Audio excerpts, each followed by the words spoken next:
नमस्कार दोस्तों, यदि आपको हमारी वीडियो पसंद आए तो लाइक, कमेंट, शेयर और सब्सक्राइब जरूर करें और साथ ही बेल आइकन को भी प्रेस कर लें ताकि हमारी आने वाली वीडियोस आप तक पहुंच सके। और जो भी क्वेरीज हैं उसके लिए कमेंट बॉक्स में हमें कमेंट कर सकते हैं। धन्यवाद। गुड मॉर्निंग स्टूडेंट्स, आप सभी का आपके अपने यूट्यूब चैनल में बहुत बहुत स्वागत है।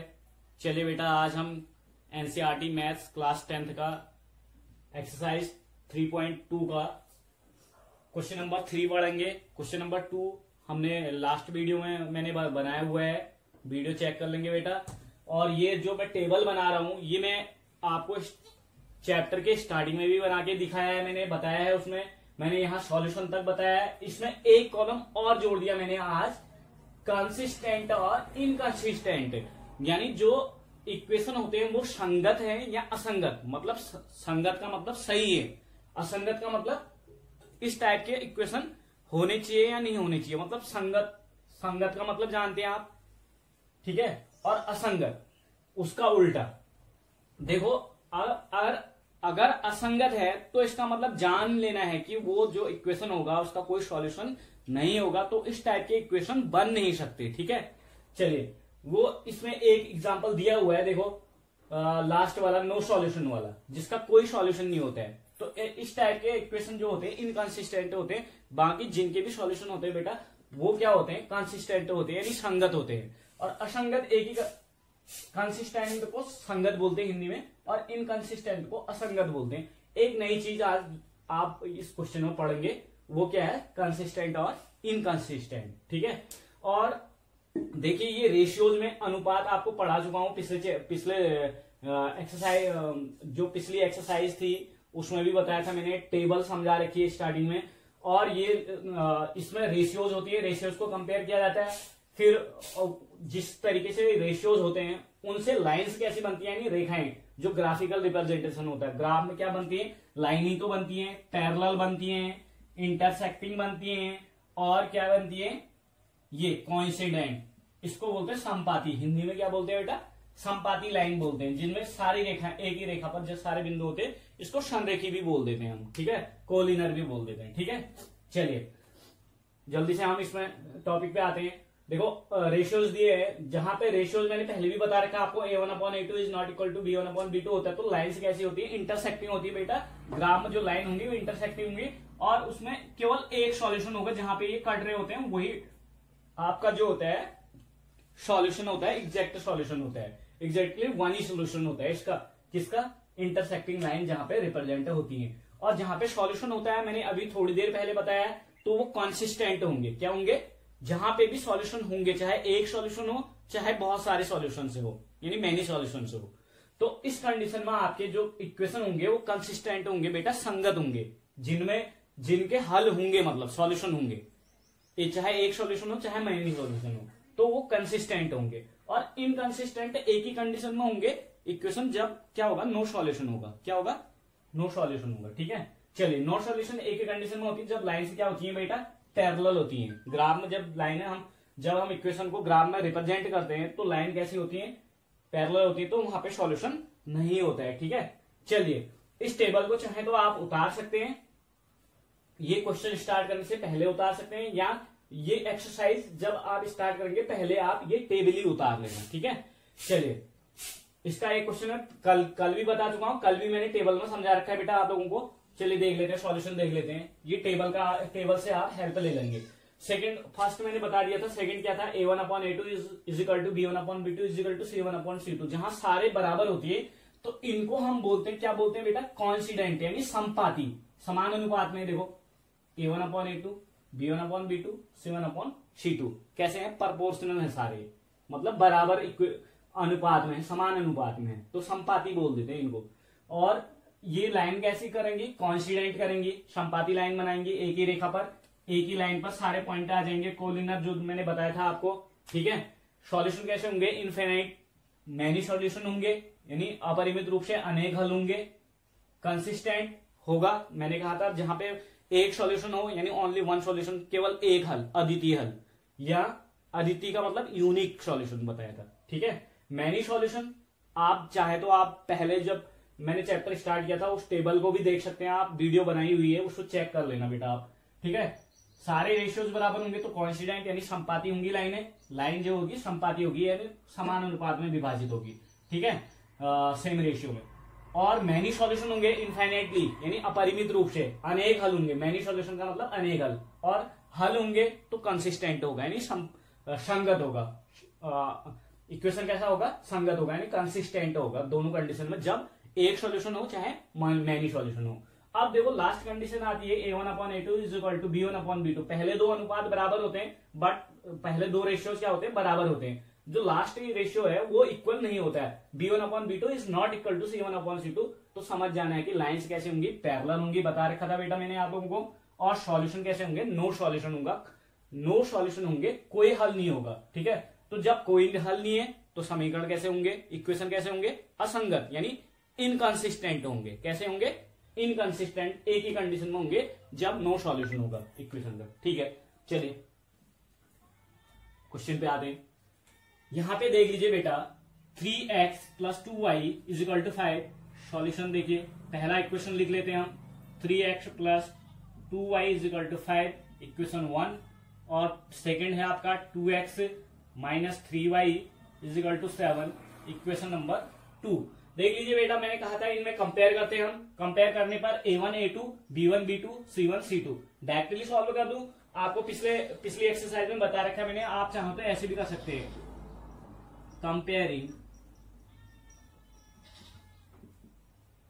कंपेयरिंग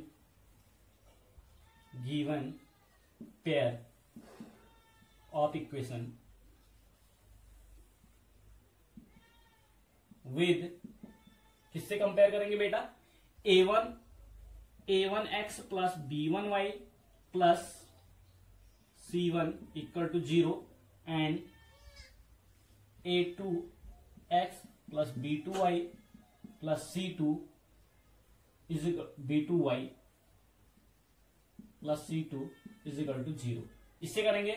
चाहो तो आप ये आगे है, ये पीछे बराबर के उस तरफ है, तो आप चाहो तो आगे लेके आ सकते हैं। ये -5 हो जाएगा और = 0 हो जाएगा बेटा। ठीक है, तो इक्वेशन 1 हो जाएगा। वैसे ही ये भी हो जाएगा आपका 7 यहाँ इक्वल के बाद है, तो आगे लेके आएंगे तो -7 = क्या हो जाएगा?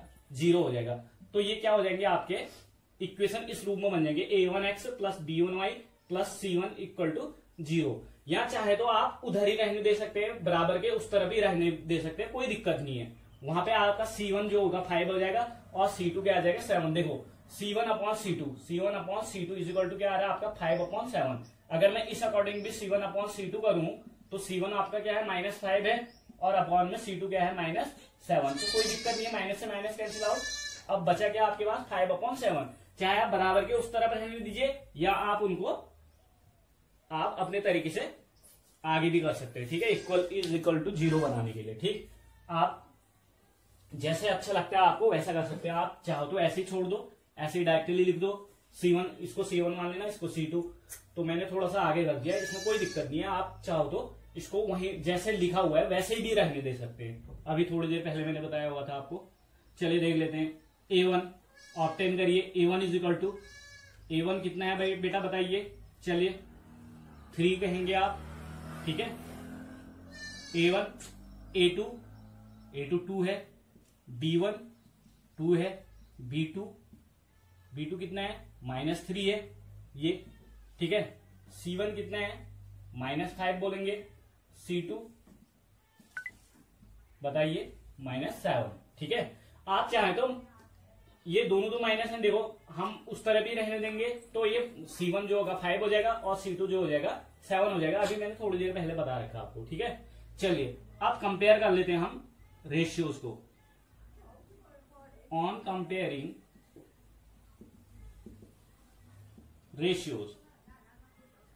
रेशियोज को कंपेयर कर लेते बेटा। a1/a2 देखिए, a1/a2 = कितना है भाई बेटा बताइए?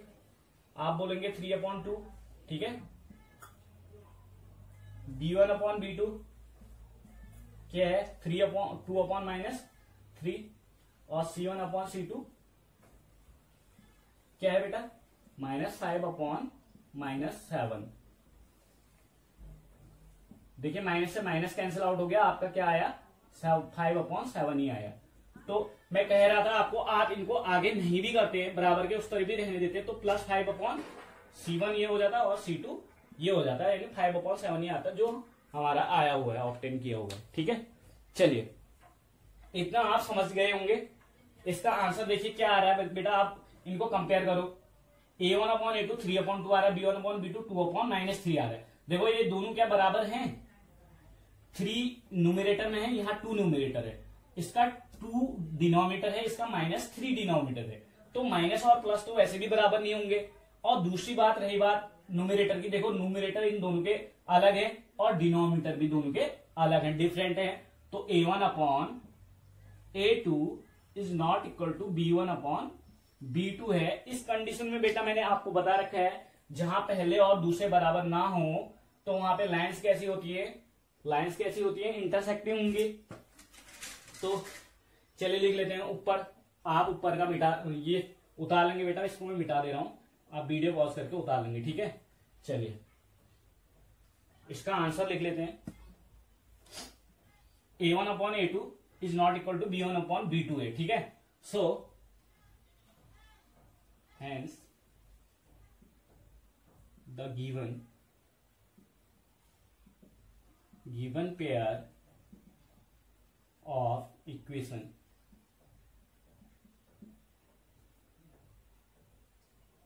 पेयर ऑफ इक्वेशन ठीक है, the given pair of equation are intersecting. The given pair of equation R क्या है, intersecting है।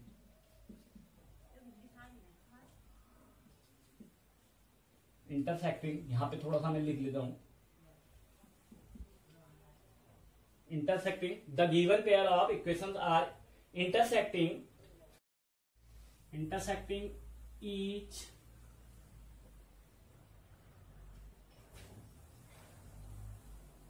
each other at any point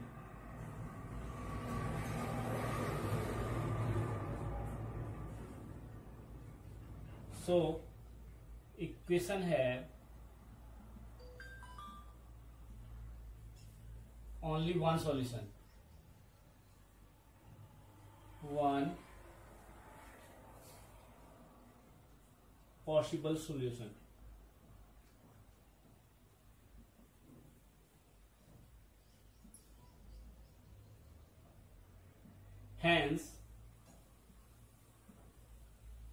hence क्या लिखेंगे, hence the equation is coincident। क्या है, equation is coincident।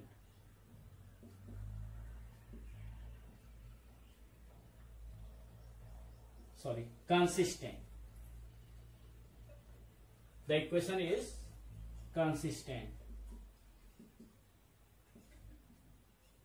कंसिस्टेंट का मतलब मैंने बताया था क्या होता है, संगत। जहां पे हल होंगे यानी सॉल्यूशन होंगे बेटा, वो इक्वेशन क्या होगा, कंसिस्टेंट होगा। अदरवाइज जहां पे नो सॉल्यूशन होगा वहां पे इनकंसिस्टेंट होगा। बाकी मैं दूसरा क्वेश्चन लिख देता हूं, ये पहले क्वेश्चन का सॉल्यूशन था बेटा, देख लीजिए, ये लिख दिया मैंने, ये साफ साफ देख लेना आप। कंसिस्टेंट यहाँ पे जगह कम थी तो यहाँ लिख देता हूं मैं, कंसिस्टेंट, ये आपका आंसर हो गया। ठीक है, चलिए यहां पे देख लेंगे बेटा। अब मैं क्वेश्चन नंबर इसी का सेकंड कर रहा हूं, क्वेश्चन नंबर 3 का सेकंड वाला उतारता हूं, आप वीडियो पॉज करके इसको उतार लेंगे पूरा। ठीक है, चलिए नेक्स्ट क्वेश्चन। ये इसका क्वेश्चन नंबर 1 का आंसर मैंने बता दिया था। इसी का क्वेश्चन नंबर 3 का क्वेश्चन 2 है, 2x - 3y = 8 और 4x - 6y = 9। देखिए यहां पे क्या करना है, हमें इक्वेशन लिख लेने, 2x - 3y = 8। 8 को आगे लाएंगे तो -8 हो जाता है, पर मैं ऐसा करूंगा नहीं, क्योंकि मैंने पिछले क्वेश्चन में आपको बता चुका हूं कि आगे लिखो चाहे ट्रांसपोज करके आगे लिखो चाहे पीछे लिखो, बात एक ही है, क्योंकि -8 हो जाएगा -9, -8/-9, माइनस से माइनस कैंसिल, पॉजिटिव ही बचेंगे, तो मैं यही रहने देता हूं, ये पॉजिटिव सी ही रहेगा। ठीक है, चलिए इक्वेशन 1 हो गया। ऐसे ही दूसरे वाले को लिख लीजिए 4x minus 6y equal to 9 equal to, ये हो जाएगा आपका इक्वेशन नंबर 2। देखो पहले वाले क्वेश्चन के मैंने सारी चीजें उतार रखी है, क्योंकि इस क्वेश्चन में भी वही चीज लिखनी है। Comparing the given pair of equation with a1x plus b1y plus c1 equal to 0 and a2x plus b2y plus c2 equal to 0 से कंपेयर करेंगे हम। ठीक है, तो पहला वाला है आपका a1 अपॉन a2 है a1 है आपका 2 और a2 है 4, b1 है -3 और b2 है -6, c1 है 8 और c2 है 9। अगर हम इसको आगे कर देते हैं बराबर 0 करते हैं तो आपका -8 और c2 हो जाएगा आपका -9। तो माइनस से माइनस कैंसिल आउट हो जाएगा कंपेयर करते टाइम। ठीक है, तो चलिए कंपेयर कर लेते हैं ऑन कंपेयरिंग रेशियो कंपेयर करते हैं। 2 अपॉन a1 अपॉन a2 है आपका 2 अपॉन 4, कट जा रहा है देखिए 2 1 2 2 2 4, 1 अपॉन 2 आ गया। b1 अपॉन b2 देख लीजिए बेटा, b1 अपॉन b2 -3 अपॉन -6 है। चलिए देखिए माइनस से minus cancel out, 3 1 3 3 2 6 equal to कितना आया 1 अपॉन 2 ही आया। देखो पहला और दूसरा इक्वल आ गए। तीसरा करते हैं चलिए c1 upon c2 is equal to क्या है आपका 8 अपॉन 9। तो ये कटेंगे नहीं, ऐसे छोड़ दीजिए। देखिए यहाँ पे कंपेयर करिए, a1 अपॉन a2 1 अपॉन 2 आ रहा है, b1 अपॉन b2 1 अपॉन 2 और c1 अपॉन c2 8 अपॉन 9। देखो a1 a2 और b1 b2 बराबर आ रहे हैं हमारे, 1 अपॉन 2 ये भी है, 1 अपॉन 2 ये भी है। देखिए ये भी वही है। तो a1 upon a2 is equal to b1 upon b2 आ रहा है, but not equal to c1 upon c2। c1 upon c2 बराबर नहीं है बेटा। चलिए इसको ऐसे गोला मत करना, ठीक है। चलिए इतना समझ में आ गया होगा। अब क्या करेंगे, हम सेम चीज लिखनी है। The given pair of equations are, देखो इंटरसेक्टिंग था पिछले क्वेश्चन में, मैं इसको मिटा दूंगा, थोड़ा सा चेंज करने की आवश्यकता है। यहाँ पे क्या है हमारे पास, a1 upon a2 is equal to b1 upon b2 है, यानी पहले दो बराबर है, तीसरा बराबर नहीं है, c1 अपॉन c2 इक्वल नहीं है। तो तीसरी वाली कंडीशन देखो, a1 upon a2 is equal to b1 upon b2 is not equal to c1 upon c2। जहां पे होगा वहां पे लाइंस कैसी होंगी बेटा, पैरेलल। तो the pair of given pair of equation are parallel to each other. क्या होंगे, पैरेलल टू ईच अदर, एक दूसरे के पैरेलल होंगे, पैरेलल टू ईच अदर। सो यहां पे लिखा हुआ है ये एक दूसरे के क्या है, ये पैरेलल है। सो इक्वेशन है वन सॉल्यूशन की जगह पे क्या हो जाएगा, नो पॉसिबल सॉल्यूशन। जहां पे पिछले वाले क्वेश्चन में तो वन सॉल्यूशन था, तो हम सीधे सीधे इसमें लिख लेंगे ऐसे। So equation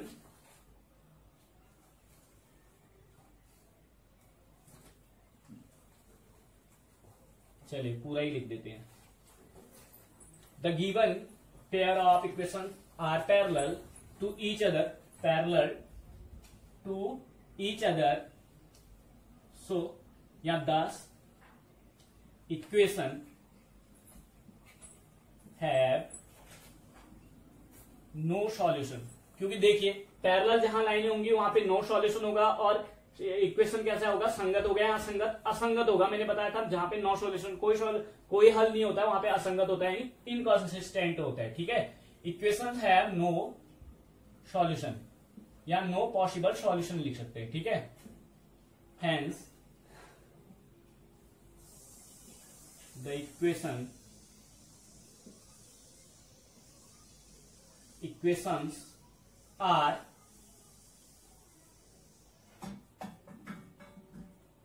the equations are inconsistent। कैसे हैं, ये इनकंसिस्टेंट हो जाएगा। पिछला वाला कंसिस्टेंट था क्योंकि उसमें सॉल्यूशन था।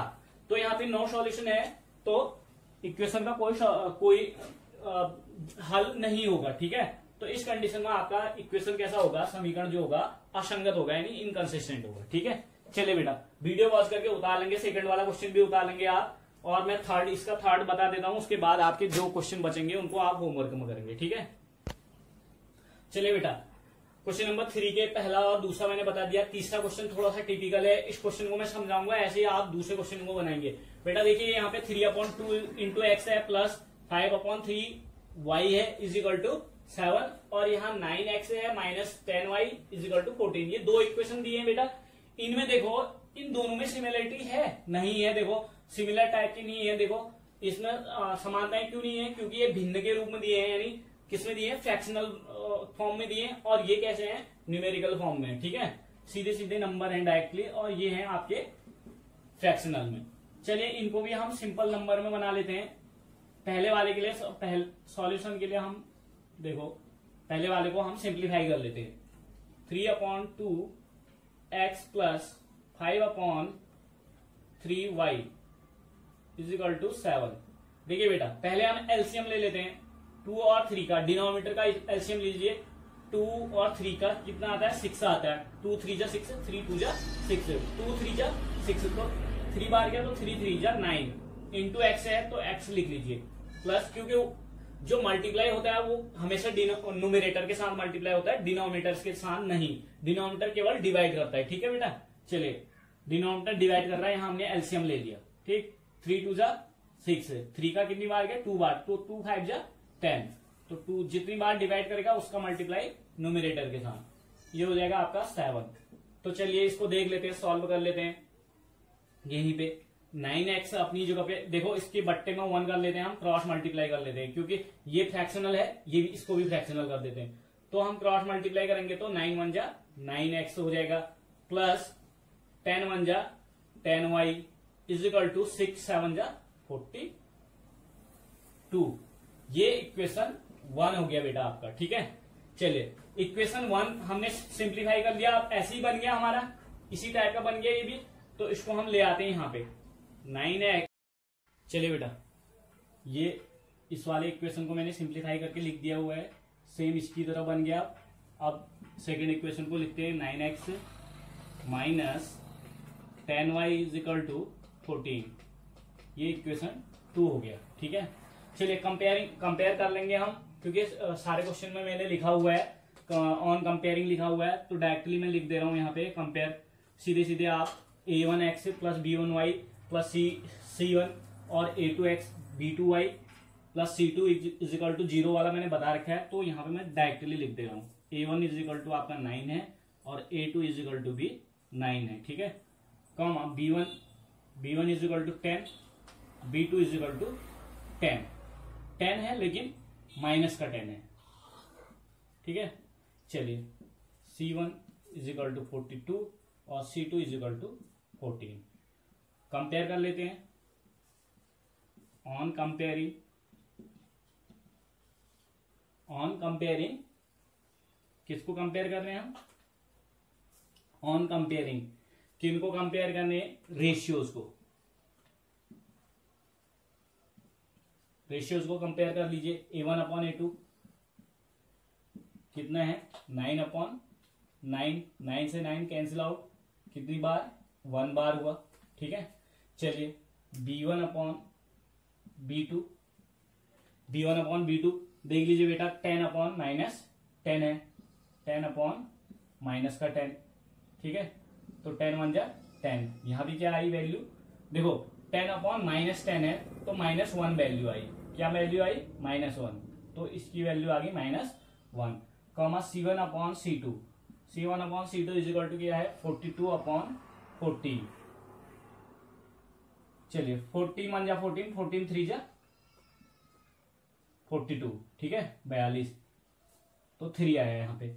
अब देख लीजिए, कंपेयर कर लीजिए, a1/a2 आपका आ रहा है 1, b1/b2 आ रहा है -1। तो पहला और दूसरा यानी a1/a2 और b1/b2 बराबर हैं, नहीं है, तो दोनों बराबर नहीं है, तो तीसरे को देखने की जरूरत ही नहीं है। मैं पिछले वाले एक्सरसाइज में भी बता चुका हूं, जब पहले दूसरे बराबर नहीं होते तो तीसरे रेशियो को हम देखते नहीं है। ठीक है, चलिए a1/a2 is not equal to b1/b2। यहां पे हो रहा है, देखिए a1/a2 जो है 1 है और b1/b2 -1 है, तो दोनों इक्वल नहीं है, तो ये लिख लेंगे हम, here a1/a2 is not equal to b1/b2। So lines are lines are, जब पहले दूसरे बराबर नहीं होते तो बेटा क्या होते हैं, लाइन्स आर क्या होते हैं, इंटरसेक्टिंग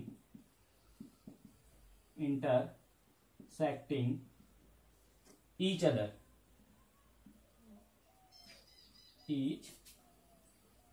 अदर, एक दूसरे को काटती हैं लाइनें, तो एक दूसरे को काट रही हैं 10, या ऐसे लिख सकते हैं 10 the equations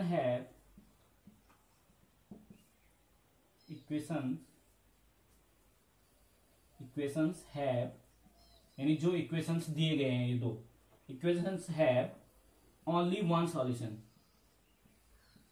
one possible solution या वन सॉल्यूशन लिख लीजिए,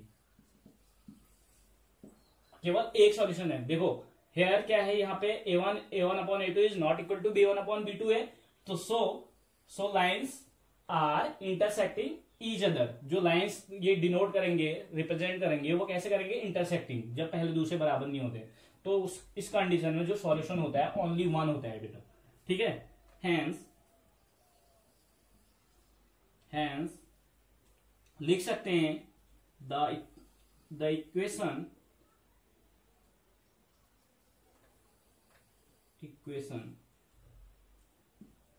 बताना क्या है हमें, इनकंसिस्टेंट या कंसिस्टेंट। मैंने कहा था सॉल्यूशन होंगे तो कंसिस्टेंट, सॉल्यूशन नहीं होगा तो इनकंसिस्टेंट लिखेंगे। द इक्वेशंस आर कंसिस्टेंट, यहां पे सॉल्यूशन है बेटा, तो हम लिख सकते हैं डायरेक्टली कंसिस्टेंट। चलिए ये आपका आंसर हो गया। नेक्स्ट दो क्वेश्चन मैं आपको होमवर्क में दूंगा, ठीक है। चलिए इसे वीडियो पॉज करके उतार लेंगे बहुत अच्छे से, ठीक है। चलिए बेटा ये दो क्वेश्चन आप लोगों के होमवर्क के लिए है। मैं 3 क्वेश्चन समझा चुका हूं, बहुत अच्छे से आपने सीखे होंगे, उम्मीद करता हूं आगे भी आप ध्यान देंगे। चलिए ये चौथा 4th क्वेश्चन, इसमें देखो a1 आपका 5 है, 5 आ जाएगा, और a2 क्या है आपका -10 है। ऐसे कर लेंगे, कंपेयर करके बता दे रहा हूं मैं, बाकी आपने खुद करना है, ठीक है। और b1 जो है -3 है, b1 क्या है -3 है, और b2 a1 5 और a2 -10, b1 आपका -3 है और b2 जो है +6 है, और c1 जो है आपका क्या है -11 +11 है, और c2 -22 है। तो ये कार्ड कैंसिल आउट हो जाएंगे, 2 जा -2 आ जाएगा, 3 1 जा 3 -1/2, और 11 1 जा 11, 11 2 जा ये -2, तो आपका आ रहा है 1/-2 इजिकल टू 1/-2 और इजिकल टू 1/-2। तो सारे इक्वल होंगे, तो इट मीन्स आपका सारे इक्वल होने पे क्या होंगे, कोइंसिडेंट होंगी लाइनें, और कोइंसिडेंट होंगी तो मैनी सॉल्यूशन होंगे। तो मैनी सॉल्यूशन है तो सॉल्यूशन होने पे क्या होगा, कंसिस्टेंट होगा। चलिए थैंक यू बेटा। ये आप 3rd वाला आप खुद करेंगे, मैंने एक एग्जाम्पल ही आपको समझा दिया इसे, ठीक है। चलिए थैंक यू।